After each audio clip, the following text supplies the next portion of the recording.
There you go. The hecklers are in the So front you row. just hit that arrow or that arrow. Yeah. Perfect. I can do that. All right.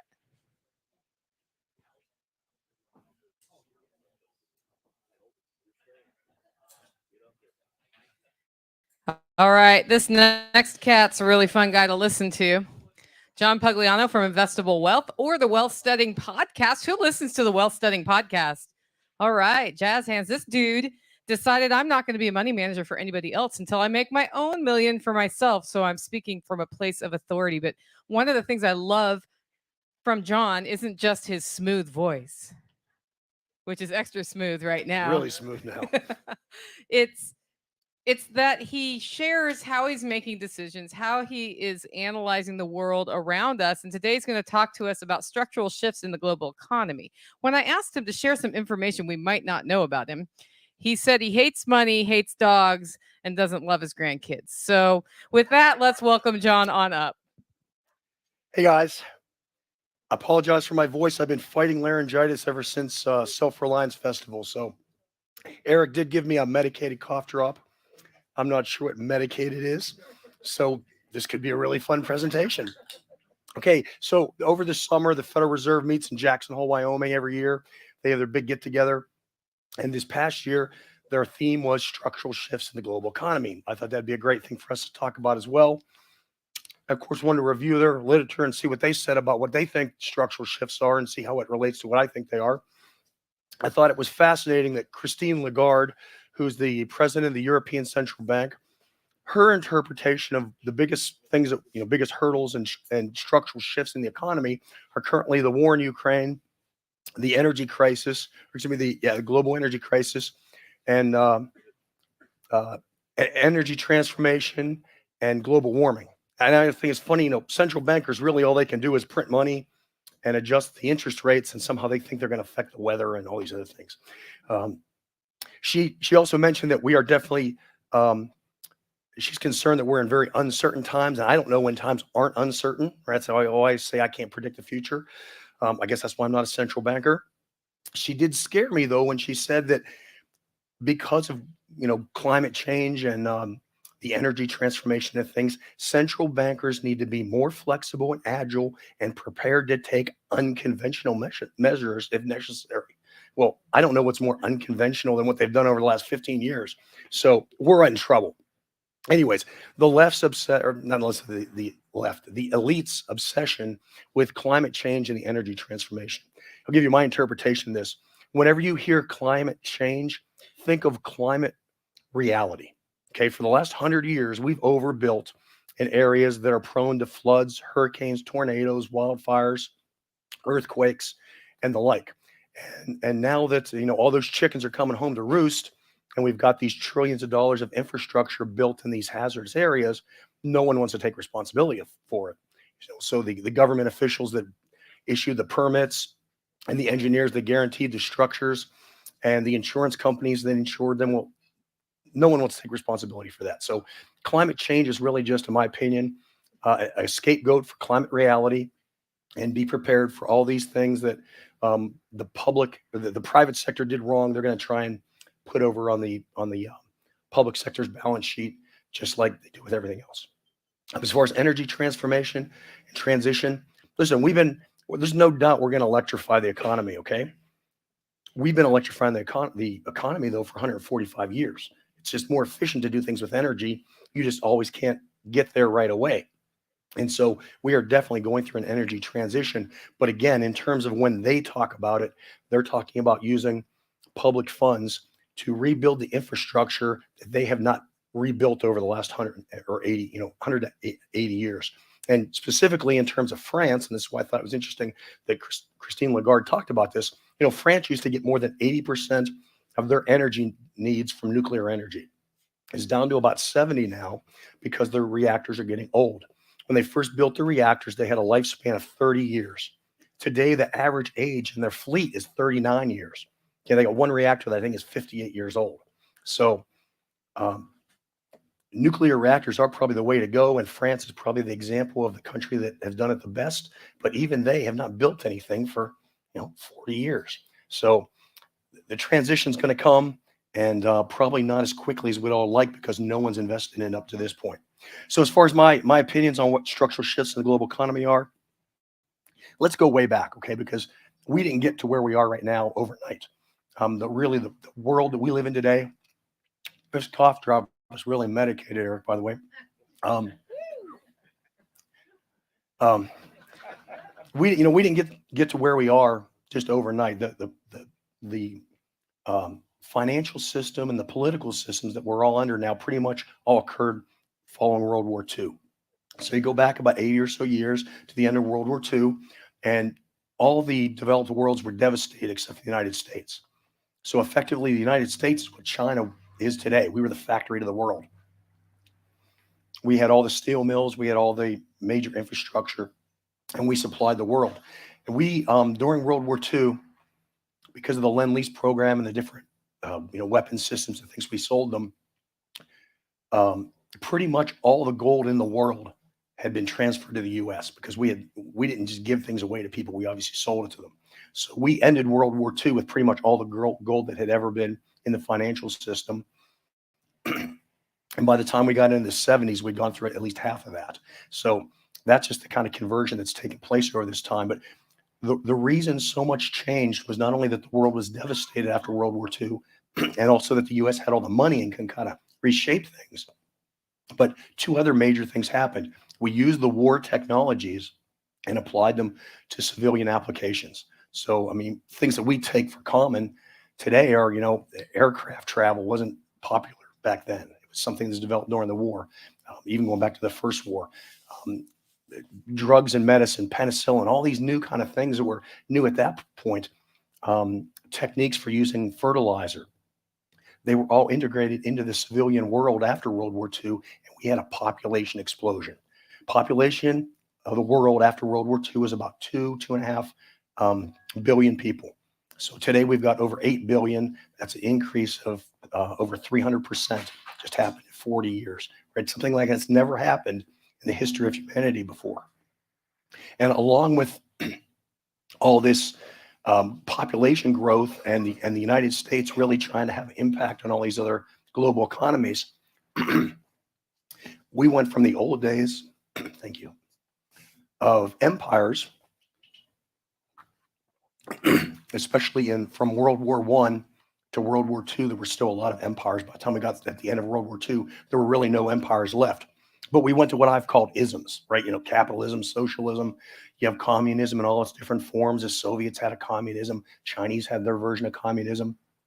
Kind of make some jokes. I have OPECism, drug lordism, but all these different isms, all these countries, whether they had production economies or extraction economies or kleptocracies, they all had their own kind of isms. And they built industrial policies around what made them best. And because the United States was a factory to the world, and because we had all the wealth immediately following World War II, we, as a defensive nature, developed what we called strategic trade. Okay, so we didn't have trade like other countries had trade to earn money. We used our trade to influence politics. And we did that as part of our national defense strategy. So we knew that we were sacrificing our business when we helped rebuild Japan or when we helped rebuild Europe with the Marshall Plan. But we did that not for trade, but as a strategic point for our defensive systems. And again, that worked for a lot of years, a lot of decades.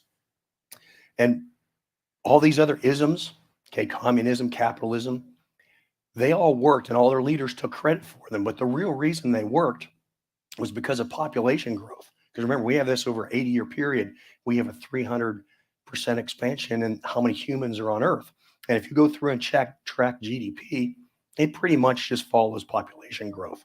So while all these people were taking credit for it, bottom line was our economies are really growing just because we had a lot of people. So yeah, population growth, you combine that with the World War II technologies that are applied to the civilian workforce now, and then you add a whole lot of debt, which was pretty much financed by the United States and all that gold we had, and you get global growth. And that took us to, before we even get to that part, so if we step back, right now we look at all the weapons systems we're giving Ukraine or selling, giving whatever, same things we're doing in the Middle East. We look at all these wars and things that we're involved in. None of that's new. Okay, you go back to pre-World War II, and before we ever even got into the war, we started the Bank of International Settlements. It was in the 30s, and then by the mid 1930s, we had the Import Export Bank, and that all led up to the Lend Lease programs that we got to into World War II. So, for a good decade or so before the war even started, we were figuring out how are we going to get arms and different weapon systems into these countries. The sanctions we have on Russia today, and we seized their assets they had in the U.S. just recently, or I guess over the summer, we relinquished the assets that we'd seized from Iran. That's, I think, $6-7 trillion, whatever it is. Again, none of that's new. You go back to the 1940s, we started putting sanctions on Japan. We sanctioned scrap metal. We eventually started sanctioning aircraft fuel or aviation fuel. Then we got to the point where we sanctioned all petroleum products to Japan. We seized their assets that they had in the United States. This was all done in the 40s, all the way up until through the summer of 41. Well, what happened in December of 1941? They bombed Pearl Harbor, right? So these sanctions, these things we put on these countries as control mechanisms, we know what they eventually lead to. They eventually lead to war. We have a history of doing this. Again, Lend Lease and programs, they all started in 41. After Europe and most of the world was destroyed, the Asian Pacific was destroyed. We had the Bretton Woods Agreement, which was it was in 1944 before the war was even over yet. But that was really where we established the U.S. dollar as a reserve currency, the World Bank, the International Monetary Fund. That was all organized at Bretton Woods. Right after the war, 1948, we did the Marshall Plan where we rebuilt Europe.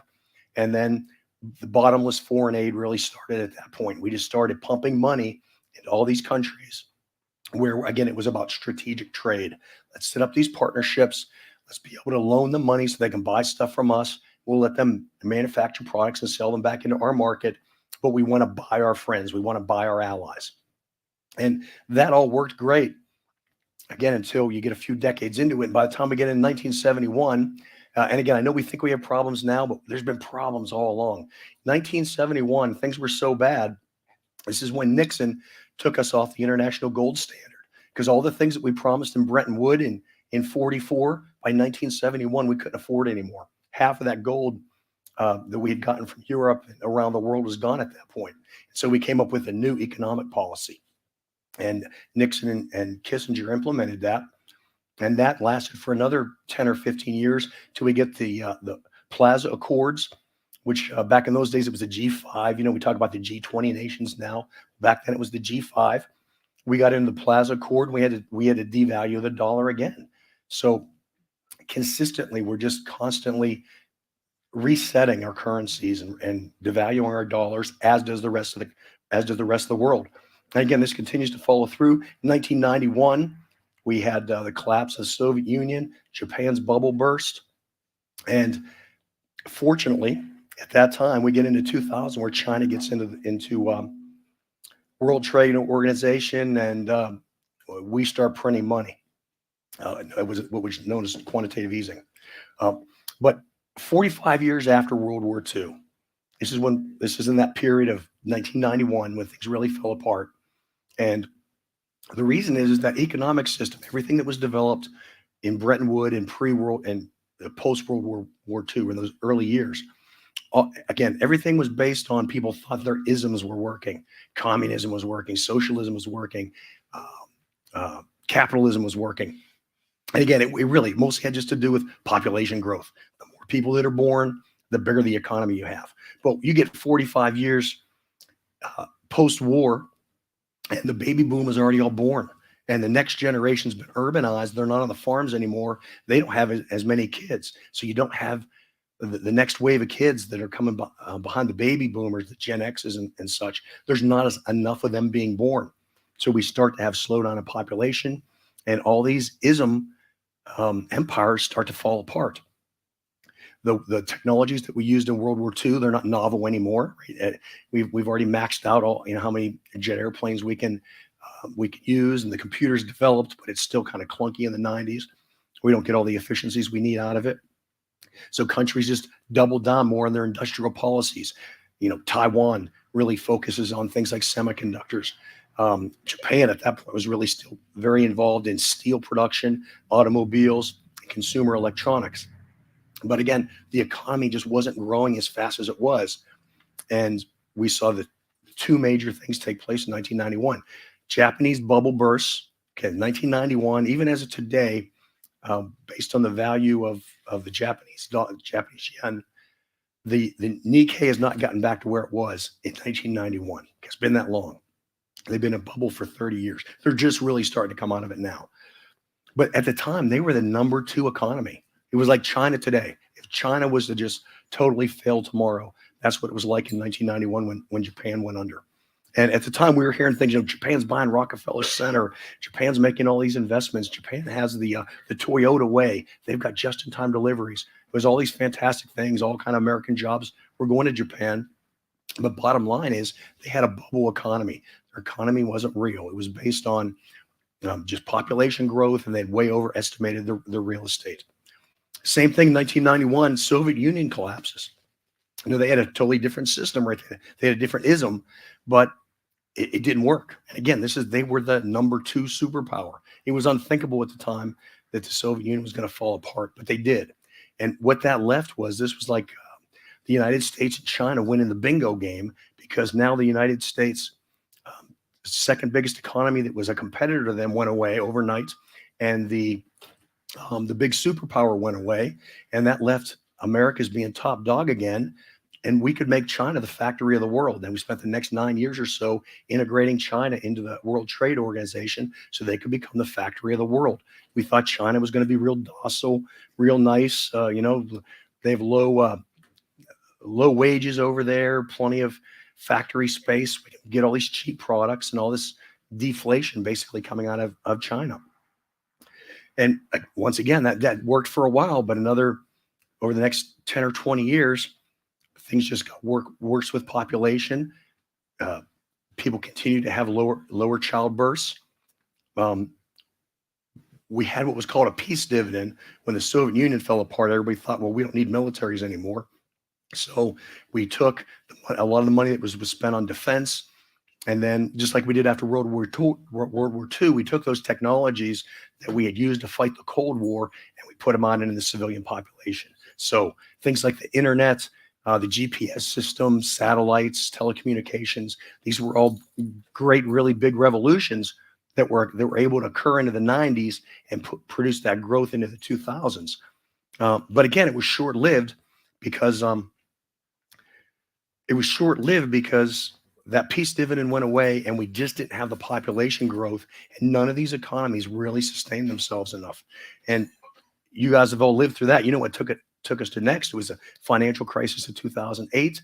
And then over these past 15 years, when you combine the shutdown from the pandemic over these last couple of years, we've gotten to the place where we are right now. $33 trillion debt in the United States.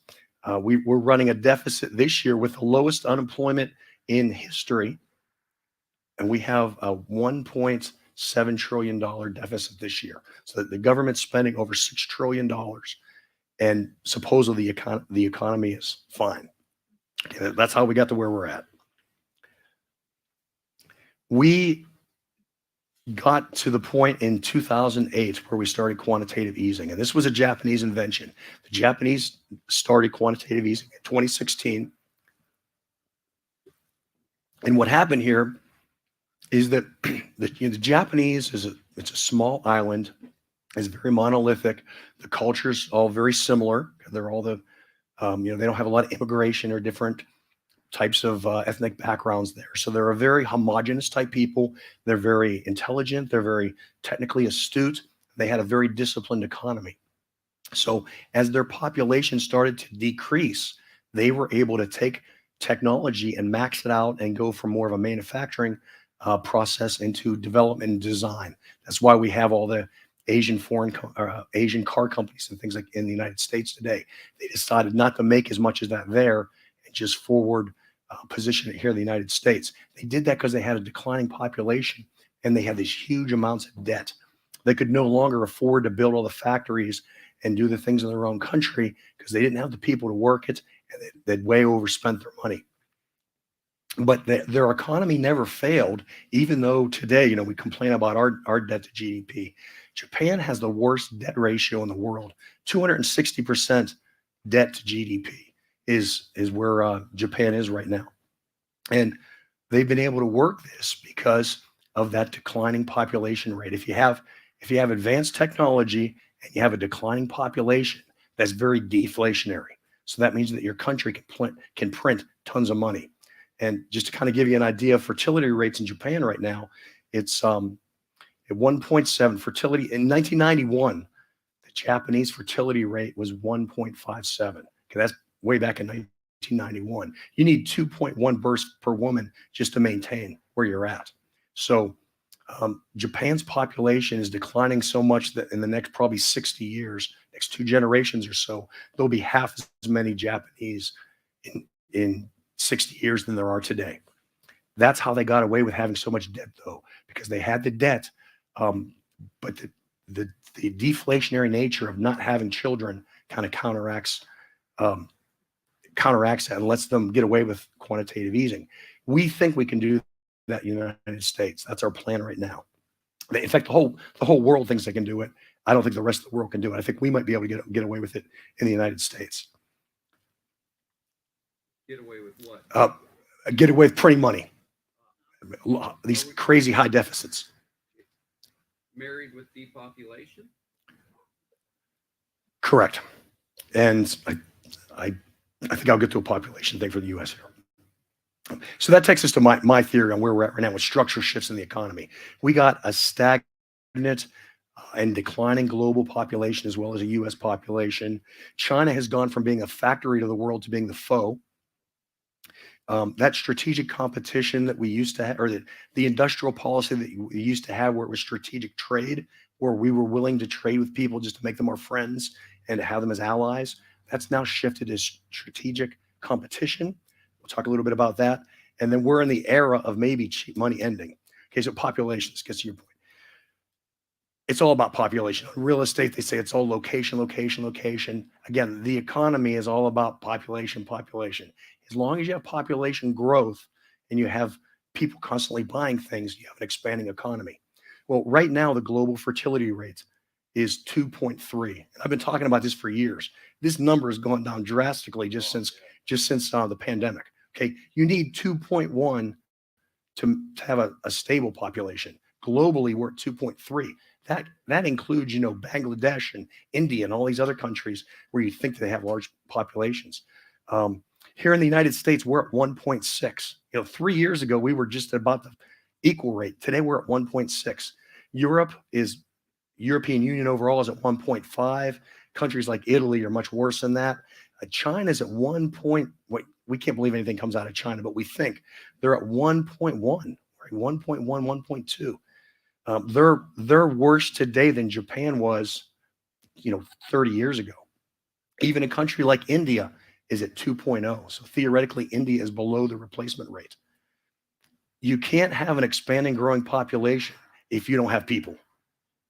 Those aren't the worst ones. Oh, yeah, exactly. South Korea is the worst. Yeah, these are big countries where you would think there'd be some kind of growth. So you can't have an economy expanding if you don't have people. Okay, and that's the deflationary nature of it. Again, that's how I didn't really explain how Japan got away with it, but think about it this way: Japan had this huge real estate bubble in the 90s. Okay, they were saying, just the area of Tokyo was worth like all the property in the U.S. combined. So they had this huge bubble that had to burst. Well, over these last 30 years, since they've had declining population, they didn't have to. All the people that lost money on the real estate, it didn't matter because they all died, right? So it's literally they died. There's we always talk about we're passing on our debts to future generations. Well, if you don't have future generations, there's no one to pay the debt. It's basically what it comes down to. And then since you don't have people coming up, even though you're devaluating your currency, asset values don't go up because there's no one to sell your house to, because you have 4 grandparents. That comes down to 2 parents and down to 1 child. So you have 1 child and two parents and 4 grandparents. It just continues to get smaller and smaller. So population is a huge problem, and it's not going away. Uh,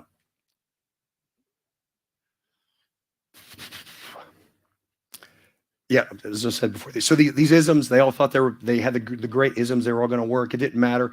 We've got 7 billion people that are never going to come out of poverty. Right? If you look at the world right now and all the people that have been pulled out of poverty over the last 80 years, it can't happen again because we don't have the population growth. Because global GDP now, currently for this year and next year, they're forecasting it at under 3%.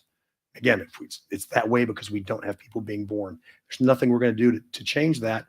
There are a lot of hopes that artificial intelligence is going to give us the productivity gains that we need because we've seen a lot of productivity lapses. But the problem is that the more effective artificial intelligence is, ultimately the less people you're going to need. So it's a death spiral. This chart, I usually show a lot of charts. I only did one chart this year. But this is a great takeaway. So this is a logarithmic scale of US GDP going back to 1946. So it's logarithmic, so it takes a lot of the noise out of things. I drew a blue line in there, which is the long-term trend. And you can see that the only time we were above that trend is when the baby boomers started to get around 15, 16 years old. And then when they were in their prime at age about 34, we were way above trend. And then we've come back in as the baby boomers are now getting into their mid 60s. We are lucky that we have millennials. I got cut off in the chart here, but the millennials are now at age 34 at about the same time the baby boomers are retiring. So we're fortunate that we have the millennials to pick up behind the baby boomers because they are about 70 million. They're about the same size as the baby boomers were. But the problem with that is you can see how much of we were above trend when the baby boomers hit their prime. Well, we don't have that luxury anymore. We're right on trend line, and we're as best as we're going to get in terms of population in the United States. And we are far better off than virtually any other country, because the only other nations that really have big big millennial populations are countries that can't afford to feed their people. So if you think like sub-Saharan Africa, countries like that. Sean.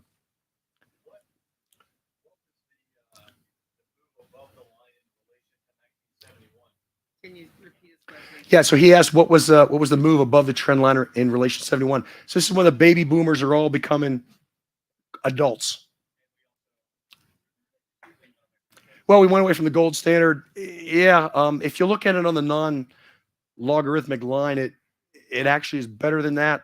To your point, that yeah, we did go off the gold standard. That's a little bit of a fake misnomer, though. We went off the gold standard, but it was just on the international level, anyways, because we had long been off the gold standard in the U.S. prior to World War II, even. So, but it does show the quantitative impact of printing money. Yes, sir. Joe, with open borders and immigration, are they trying to skew those numbers and fix those? Repeat. But yeah, so with open borders, are we trying to get around the fact that we're not having children? Yeah, for population control. Yeah, I mean, and that had actually been what's taken place in the United States for the last 30 years. The reason we were at a sustainable rate mostly was because of Latinos. That's where all the population growth was. But even now, they're not having children. So that is a problem. Another issue, China went from being the factory of the world to being the foe of the world. Okay.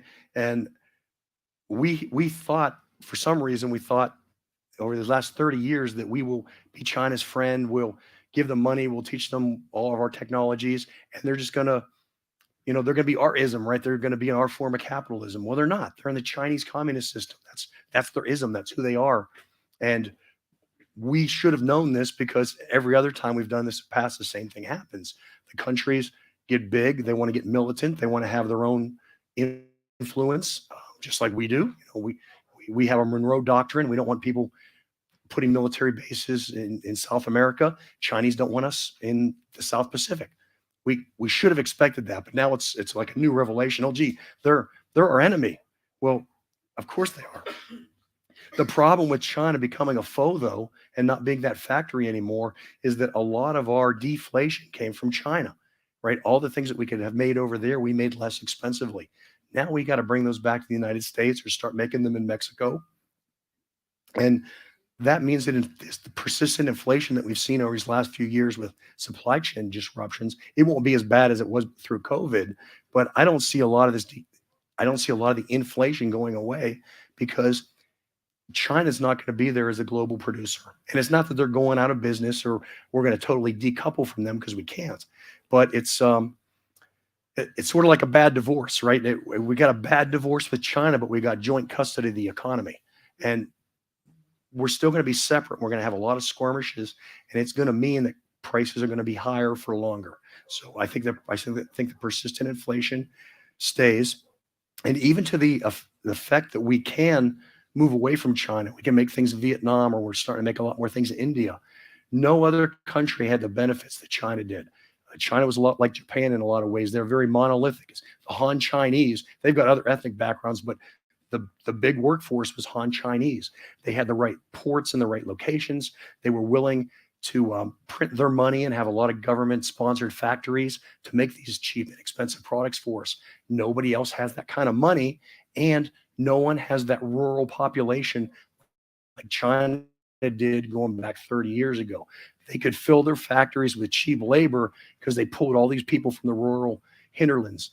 There's no other country that's that big that has all those assets that we can do it again. So when I wrote my book about technology and robots, it's 2016, however many years ago that's been, I talked about, I thought that inflation would probably stabilize because I knew that would pull out of China, but I envisioned the technology keeping up with it, where the factories would come to the United States, would have dark factories, would have a lot of automation, and would be able to produce those products cheaper in the United States. Long term, I still think that's what happens. And we are seeing a lot of the factories come back to the United States, but the timeline's being compressed. And so the technology isn't advanced enough to make up for the cheap labor yet. And so that's why I think we do see continued inflation.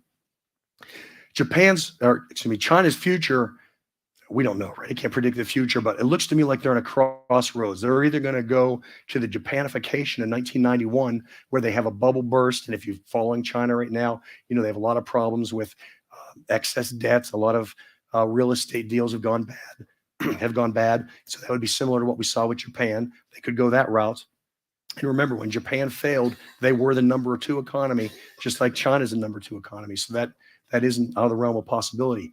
But the other possibility is that China could go the Soviet style and not where the Soviet Union collapsed, but the buildup of the Soviet Union. China could step in and be a major global superpower and really adopt all the southern countries that used to be under the access of the old Soviet Union. So either way, it's not good for us. It's not good for our economy. It's not good for inflation. This strategic trade, again, that trade, that buying allies has gone away, and we're with strategic competition. Strategic competition is what we're doing with China right now, where we're putting sanctions on China. We're not selling them certain equipment that can be used for military applications. We don't want them to have access to certain semiconductors and chips. We don't want them to have access to certain types of aircraft. Again, these are the same things that we did to Japan in the 1930s that led to Pearl Harbor. So that strategic competition is not going away. Again, it's not good for the economy in terms of deflation. And so I think we continue to see prices rise. And it's just really a failure overall of diplomacy. All these ism countries, we're never going to get along, right? People don't get along. It's just the way people are. We have certain cultures and certain ways of doing things. And we want to impose our way on other people, but they don't want to be like us. We have the G20. Originally, it used to be the G5 when it was basically America and the Europeans. We keep broadening it out. Now we're the G20. Well, the G20 has nothing in common. France's interests are nothing like the United States' interests. Germany's interests aren't like Italy's interests. There's no real synergy there. The BRICS nations are trying to do the same thing. Brazil, Russia, India, China.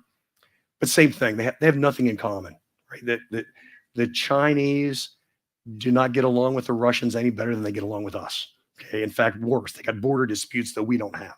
So these isms all just are creating more and more problems. And again, when we were in a world where the population just grew and that funneled it into the economy, we could get along with pretending that we're going to be friends. But we don't have the population growth anymore, so we can no longer pretend. This to me is the biggest wild card. Is the era of cheap money over? Okay, for the last 15 years, we've literally seen interest rates anywhere from 0 to negative rates. Um, Japan still has negative rates. They've just now their 10-year treasury is now at 1%. It had been negative. Their short-term rates are still negative. They say by 2024 they're going to be all positive rates. But you think about that, negative interest rates. It was something almost not even conceived of in science fiction before. But we've lived through that in the last 15 years. A lot of people think we're still going to have cheap money. How many people think interest rates are too high right now? Nobody thinks interest rates are too high, right? Anybody trying to buy a house lately? 8% mortgages? We all think interest rates are really high. Maybe they're not. Maybe the last 15 years that we've lived through with this really cheap money, maybe that's going to go away. Maybe we're going to get back to where we were before quantitative easing. Okay, you get back in a traditional economic theory. The rule of thumb was that the 10-year treasury was very similar or close to nominal GDP growth. So real GDP, not accounting for inflation, just adding up how much milk and sugar and bread and everything cost more this year to last year. That real growth and how much more was produced and how much more it cost gives you nominal GDP. Well, nominal GDP right now is running at just under 5%. The 10-year treasury is sitting just about under 5% right now. So we're really probably in balance. In balance for the first time that we've been in 15 years, and we all hate it, right? We all hate the fact that interest rates are so high. I don't know that the era of cheap money is over, though. If they really want to stop inflation, if they want to stop inflation, they have to keep interest rates high. But the problem is, if they keep interest rates high, then all these zombie companies that have been around these last 15 or 20 years, they're going to go under. Okay. 36% of the Russell 2000, these are small cap companies, 36% of them are not profitable. Okay. They're not profitable when they've been borrowing money for near zero, maybe getting 3% interest rates. To refinance now, junk bonds are they're in the 8 to 10% range. If these companies couldn't be profitable when they're getting money for free, how are they going to be profitable if they got to pay 10% interest rates on it? They're not. They're going to go out of business. But are we willing to let a third of our small businesses go under? I don't know. I don't know the answer to that. But so what that means then is that we're either going to have high inflation. They're going to tell us we don't have it, but we're going to have higher and higher inflation. And again, we don't have the population growth to make up for it. We don't have the technology productivity that's here yet. So we have no population. We don't have the extra effects of productivity improvements, and we're going to have high inflation. That's one scenario. Or the other scenario is that we do beat inflation by keeping interest rates high, and we put 30% or more of the companies out of business. Neither one sounds very appealing. So where's the recession?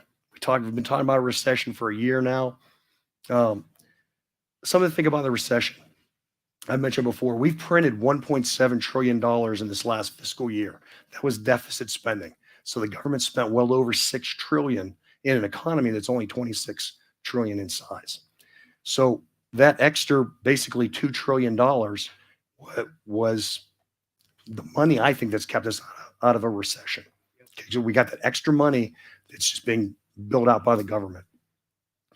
Every leading economic indicator that's predicted a recession in the last 60 years, every one of those has been in decline for 18 straight months. Okay, we've never had this deep of a decline in leading economic indicators without being in a recession.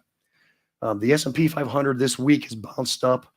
We didn't raise interest rates. That really got the market excited this week. But up till this last week, S&P 500 had been below its 200-day moving average. It's been in decline for 3 months. It peaked 20 months ago. If you think about that, anybody remember that? The S&P 500 peaked almost 2 years ago. So we're up from lows, but we are nowhere near the highs. The Russell 2000, that's the small cap stocks that I talked about where we have a really bad profitability.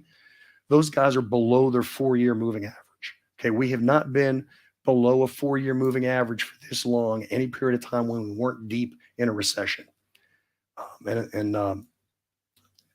Russell 2000 peaked more than 2 years ago. and they are on average down over 30% from their high. Russell 2000 stocks. And again, these are companies that 30% of them could be going bankrupt because they're not making any money anyways. So it could get a lot worse. So people were asking me, am I going to be positive John today or negative John? I'm usually pretty positive. And I am. I mean, I remain cynically optimistic. I cynically optimistic. I am only sitting with about 10% of my money in the stock market. That 90%, though, I am positioned to go in and hit it when I think the time's right. I still think we're going to get growth. I think the coming years, though, are going to be very likely to be a lot of stagnation. And along with that stagnation, the index, just the regular indices, the indexes, and the passive investing that we've seen so successful in the last 20 years, I think that's the part that's going to fail, because I think you're going to have to be a stock picker. I think you just can't go in and buy the Russell 2000, the small cap index, because like I say, 36% of them aren't making any money. You've got to be real selective in what companies you buy. So I'm optimistic, but I'm cynically optimistic. And I don't think the worst is over yet until we get into the spring. Next year is a presidential election. Joe Biden or whoever his surrogate is going to be is going to run for re-election for the Democrats. There's only, in the last 70 years, there's been 11 recessions over that 70-year period. 4 of those recessions occurred during a presidential re-election cycle. Every time in those four times when we were in a recession during the presidential re-election, those 4 incumbent presidents lost. Only one of them was a Democrat, Jimmy Carter. Okay, the other guys were all Republicans. So I don't think the Democrats want to lose the White House. And I think that although we've been trying to get a recession is good in terms of economic times, because it resets things, right? You have all these high prices. You have a recession, it brings down wages, it brings down real estate prices, and the market can take off again. So that's what the Federal Reserve wants to do when they raise interest rates. But to this point, we haven't gotten a recession. And if we don't hit a recession by, say, March or April of this upcoming year, that puts us right in the heart of the re-election for a Democrat president to lose the White House. I don't think the establishment wants that. So I'm betting that if we don't see a decline in the economy by March, we're not going to get one. And magically, things will happen again next year to keep things afloat, at least until November of next year. And then after November, when we get into 2025, is when a lot of these loans reset anyways. We're seeing a lot of commercial real estate loans resetting this year and next year, but a lot of these small business loans don't reset until we get into 25, 26, and 27. So if we don't have a mild recession in the coming months, maybe we won't, but things could get really ugly after November of next year. Matthew. Are we doing questions, or is this a midway question? Let me do one slide and then we can do questions. Okay, Matt, can you line up for questions, please? How much time do I have? 15 minutes. 15 minutes. Oh my goodness. Okay, so why am I cynically optimistic? In 1920, the dollar in 1920, we talked about taking off the gold standard and all these different things. Since 1920, the US dollar has lost at least 98% of its value, right? 98%. It's basically worthless to what it was for my grandfather. But think of all the things you couldn't buy with a 1920 dollar, right? You couldn't ride a jet airplane from London to New York. You couldn't buy a smartphone. You couldn't buy a computer. These things didn't exist. Couldn't buy penicillin. Couldn't get a hip replacement. I mean, there were a lot of things that we have today that, as bad as all the inflation is and the liberties and things that we've lost from our government overreaching, there's a lot of bad things. But at the same time, technology, in addition to being deflationary, it can be very enabling. And so I'm optimistic because I look at all the things that we can do with technology. The roadblocks that were in front of us before for, the corporations put up so that small businesses couldn't get a hold in a business, like niche businesses that Joel talked about. There are so many barriers to entry that have gone away because of technology. Communications. When I was a kid, it cost $100 to make a phone call from New York to Los Angeles. $100 for a 15-minute phone call. Like, we don't even think about long distance charges anymore, right? My first cell phone was hardwired to my car, and it was 25 cents a minute when I wasn't roaming. It was when I was just in my home city. Data is free now. Communications are free. So there, all these barriers that used to be there are no longer there. So if you're willing to learn and adapt with technology, you can get your freedom back and you can build a lot of wealth. So that's why I remain cynically optimistic. Okay. Matthew. So I just wanted to comment on where the recession is. There have been more apartment complexes foreclosed in Houston, Texas this year than in the previous 8 years combined. And the year isn't over yet. That's right. Yeah. Commercial, as far as real estate goes, single family houses have still held up fairly well. And from the research I see, I still see numbers like maybe we're 5 million units short single family houses. So that probably will be okay. But we're way overbuilt in apartments, multifamily type places. We're way overbuilt in retail space, and this was before the pandemic. We had way too much retail space. Remember all the strip malls and stuff that were going out of business before the pandemic? You know, those are all long gone now, but there's still a lot of vacant properties. And then, of course, office space is, I'm seeing numbers still that places like New York City are, they're still ghost towns on Mondays and Fridays. They kind of juggle their numbers of their occupancy, but that's mostly during the week. Midweek, Tuesdays, Wednesdays, a bunch of people come into work. Office space is a disaster. And again, that's not something new. When I wrote my book in 2016, I talked about office space going away. I said that was a horrible investment. I had no concept there was going to be a pandemic. I could just look at the trend for work from home and small businesses and guys like me that don't need an office. An office not only would be an inconvenience to me, it's a huge roadblock and a big, extra expense that I don't even need. Why would I want an office? So yeah, those markets are dying and are getting hurt hard. Let's. Go ahead. I was industrial real estate that was booming, and David can I'm sure talk to that. But the numbers I've seen is that industrial real estate for the last 2 or 3 years has grown 20% a quarter, growing up. Yeah, it's huge. If you go down the Gulf Coast and see all this petrochemical facilities being built, that's all kind of stage one of this stuff coming back to America. Where does it? Where can does I- the? Can I actually interject? I have a question from the online, and that I'm trying to alternate right now. So the question from online is, what is the value? Where do you see the value of gold going in the next 5 years or so? Gold. Yeah, gold and Yes. precious metals. Gold's been really interesting. It's triple peaked. If you watch gold over the last 3 years, I guess, it gets up right around 2050, 2075 and drops, gets back up and drops. It's done it 3 times. I don't know of a quadruple top. So gold's either going to get up to that level and probably really skyrocket. And I'm not saying it's going to go to the moon, but I would think it's probably going to go up to 2,500. Or there could be a breakdown. If we do hit a recession, almost everything goes down in a recession. And go back and look at 2008. Gold went down, silver went down, real estate, stock market, everything initially goes down because the bad money pulls out the good money at that point. So if gold doesn't break through that triple top, we could see it pull back a little bit more. But eventually, it's got to go through. It's got to go through 2,500. Gold has performed almost equally with the S&P 500 over the last 30 years. It hadn't done that for a long time. Gold had really lagged, and now it's caught up and it's done quite well. Back to the recession stuff. How does the big 3 walls of refinancing commercial real estate debt, where they had super free money, 1%, 2%, and now they're going to have to refinance? That's going to be like zombie corporations. Going to cause a lot of things to happen there, right? Right. Yeah, and that's what I'm concerned with. But we don't know, right? If you go back, literally, when I was a kid, I can remember in the late 1960s, I hung out with a bunch of old drunk coal miners at the VFW club, probably like Jack did when he was a little kid. And it was my grandfather, and I'd hear all these old veterans and all the coal miners complaining about, we were taking silver out of the coins and stuff back then. We're going to go bankrupt. U.S. GDP wasn't even $1 trillion in 1968. Think about it. We're 26 trillion now. We weren't even $1 trillion till we got into the 70s.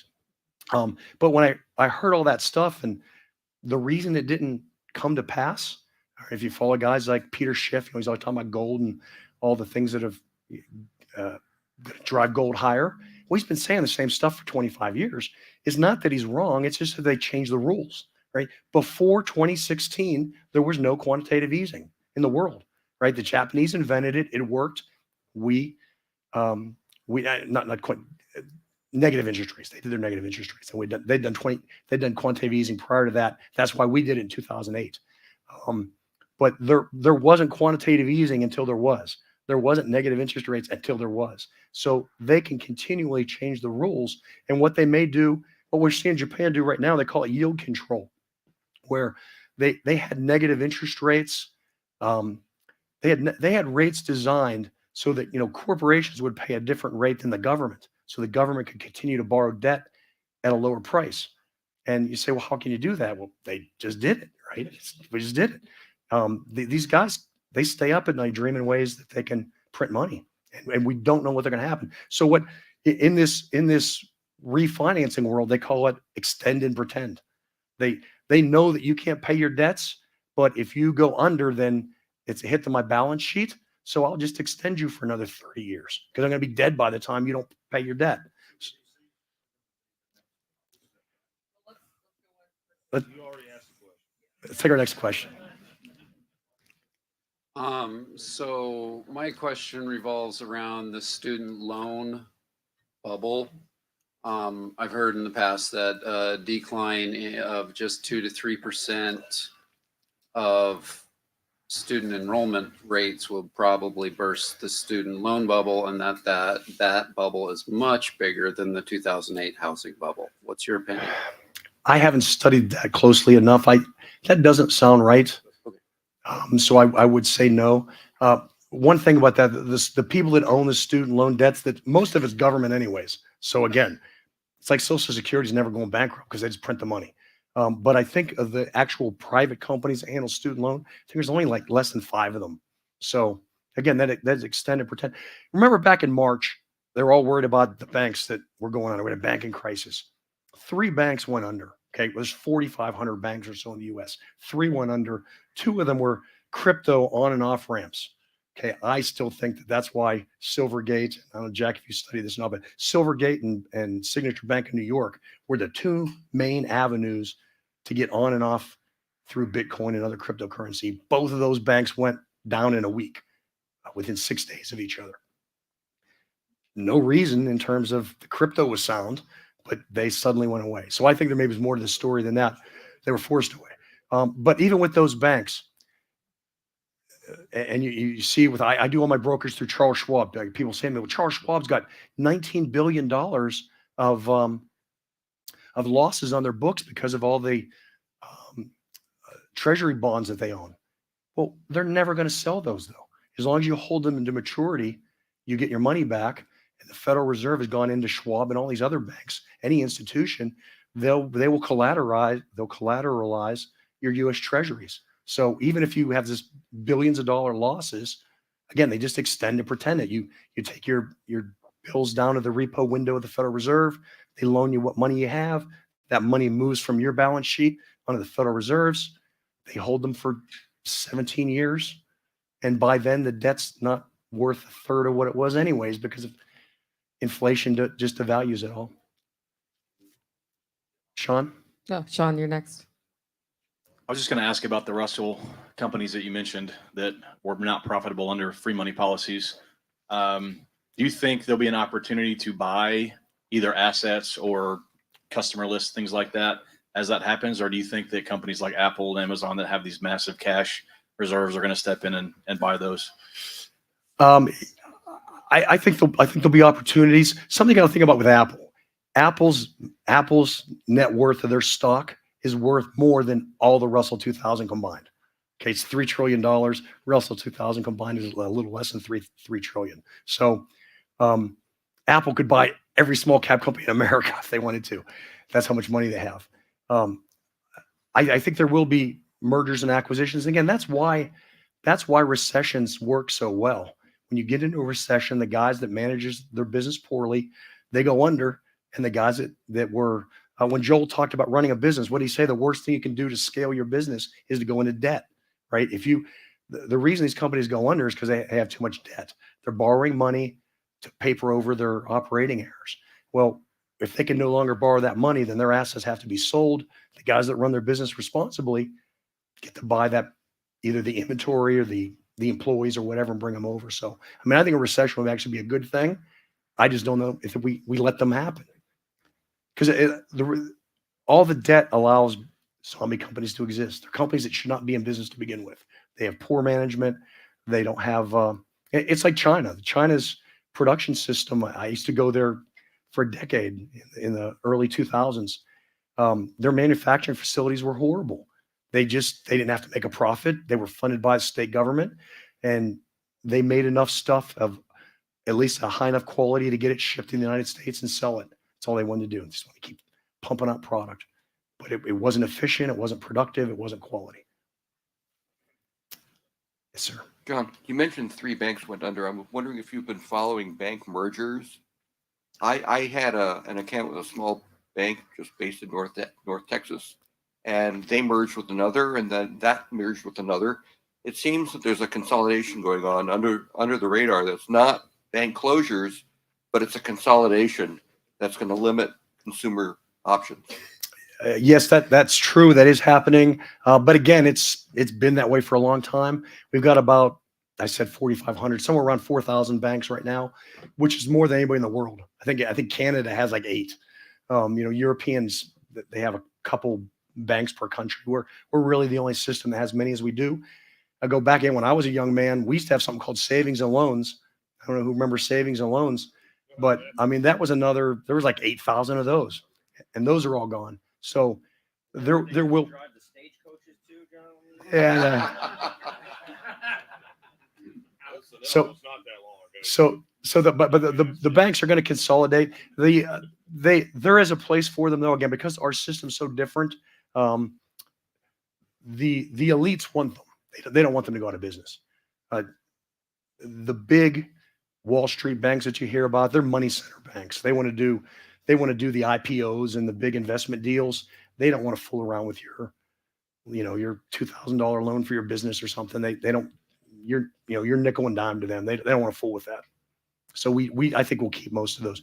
We may go to 3,000 or 2,500, but I don't think they're going to go away. And again, they will not let them go under just because of balance sheet problems. The thing to remember with the banks, I put out a blog post about this in March. Everybody's all up in arms about, well, the banks don't have any money. They don't have any money. That's the way the system's designed, right? There is no money. They're all bankrupt.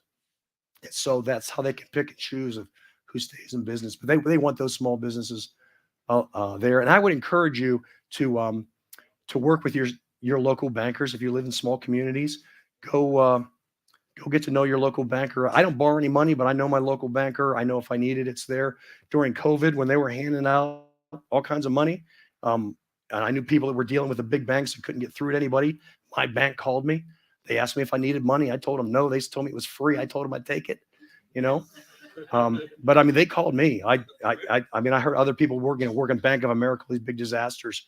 I just work with a little local bank, and they're happy to have my business. Thanks. All right, let's give jazz hands for John Pugliano. All right, here's how the evening looks. First of all, I've noticed a lot of abandoned cups not in the garbage around, particularly on that back freezer up on this table. So during this break, if you see garbage and there's no name on the cup and it's not your cup, throw it away, please. And nest them together. They'll take up less room if you pick up multiple cups. I'd really appreciate that so we can go into dinner time nice and tidy. Also, if you're the person leaving your laptop on the beer coolers, just think about your laptop and drunk people getting into the beer coolers. That's the only thing I wanted to say. So we have a surprise presentation from Haggai in 15 minutes about the SKIP program. And then shortly before dinner, we'll start Tell Your Story in 5 minutes. I think that will be, yeah. And I'm going to hand over to Jack. So I'll give you I'll write the time for Tell Your Story in 5 minutes up there. I think it's around 6 o'clock or so. Here you go, Jack. So Haggai and I are going to try to find my phone. That's what I was digging around for. It's in that couch somewhere. But once I get that done, all of you that are paid students are supposed to get a book. And a few of you are supposed to get extra books. They're in those boxes right there. And I forgot to tell Dorothy and her people when they were doing your paperwork today. So once I dig my phone out of there, just come see me and I'll get you a book. And my granddaughter's fixing to leave, so I'm taking over as a sales representative to buy longevity spinach from, and I'll make sure that she gets her money. All right.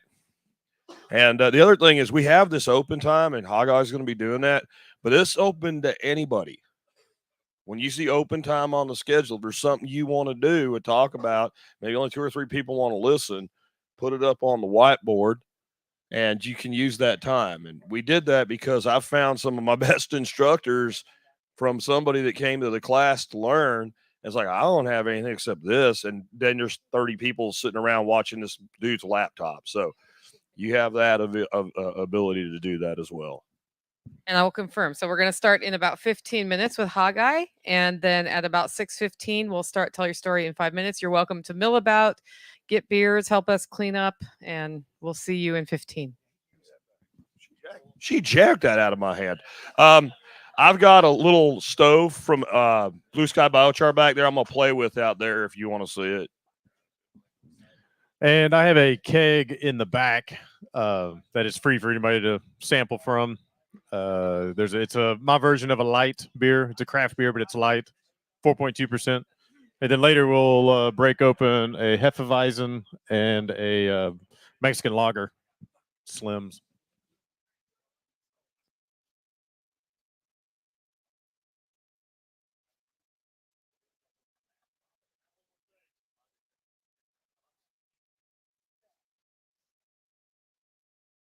So when I was looking for my phone in the couch, I found a Gerber multi-tool. It's pretty cool. It says something like Mr. Mitchell or Mickle or something like that on it.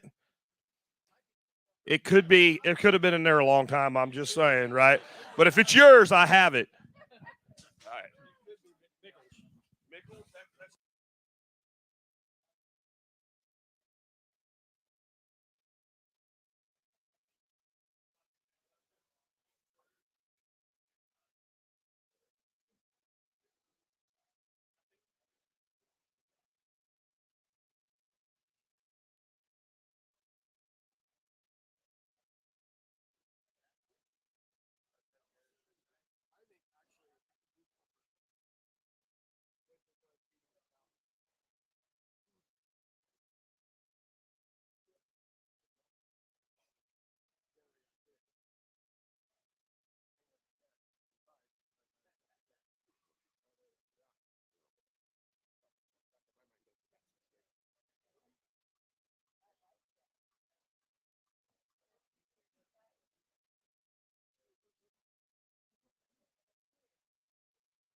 Don't you go nowhere.